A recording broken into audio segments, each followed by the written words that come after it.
Magandang araw, welcome sa channel ng Child of God. Ngayon, ibahagi ko sa inyo ang aking kaalaman sa karunungang lihim. Narito, pambakod sa sarili gamit ang satur.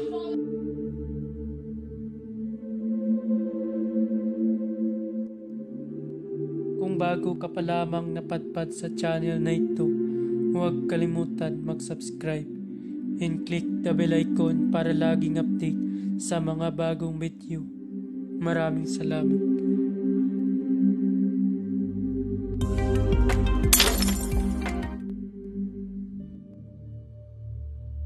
Pamilin, mahalin at pagkanyatan ang bawat ibinabahagi ko sa YouTube channel na ito. Ang kapangyarihan na kapaloob dito ay lubhang may waga. Gamitin lamang sa kabutihan at pagganap ng kalooban ng Diyos. Maginhawaran at laging isa puso't isip ang 7 layunin ng Diyos.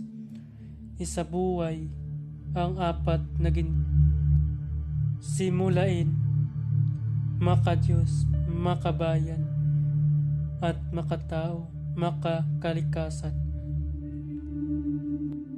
Pangalawa, isagawa ang pag-ibig sa Diyos, pananampalataya at pag-asa sa pamamagitan ng tiyaga. Isakatuparan ang kabutihan, katuwiran, kalinisan, katotohanan, kadilisayan, kaliwanagan, at kababaan ng kalooban.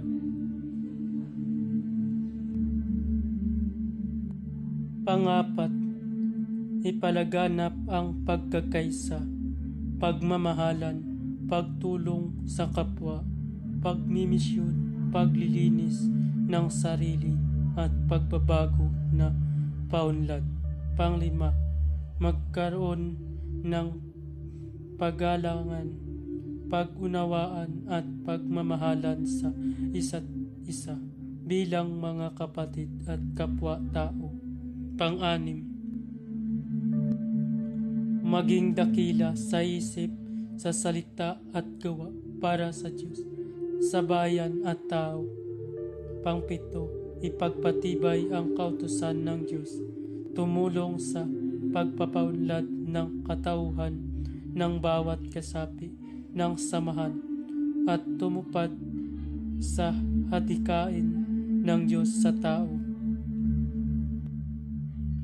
Sa pamamagitan ng pagsunod sa mga layuning ito, ang isang naghahanap sa Diyos ay makakasumpong sa Kanya at hindi pagkakaitan ng Kanyang liwanag. Bago gamitin ang orasyon, manalangin muna ng 3 Ama Namin, 3 Aba Ginoong Maria, at 3 sumasampalataya. At isunod ito. Narito ang orasyon. Siya magtaluwap, miortap, uwa, sator, aripo, tinit, opira, rutas, satu tatim, rumakat, rabat, sabaw, ropet, bakuran, muwako sa lahat ng oras, aum. Siya magtaluwap, miortap, yehuwa, sator, aripo, tinit, opera, rutas, sato, tatim, rumakat, rabat, sabaw, ropet, bakuran, muwako sa lahat ng oras, aum. Para hindi ako mapasukan ng kahit sino.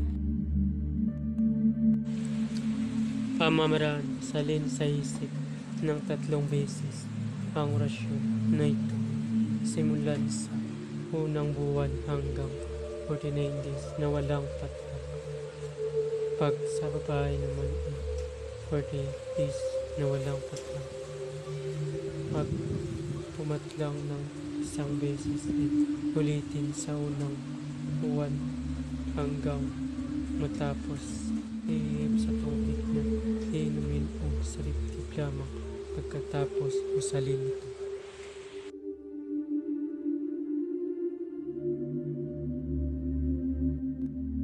Babala ang lahat ng orasyon na aking ipinabahagi ay lubhang makapangyarihan.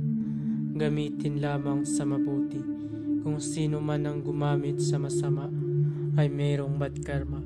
Maaaring maghirap habang buhay hanggang kamatayan. Maraming salamat po.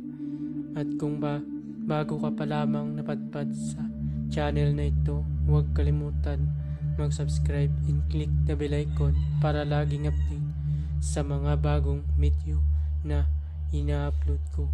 Maraming salamat po. Sarnani, mamili lamang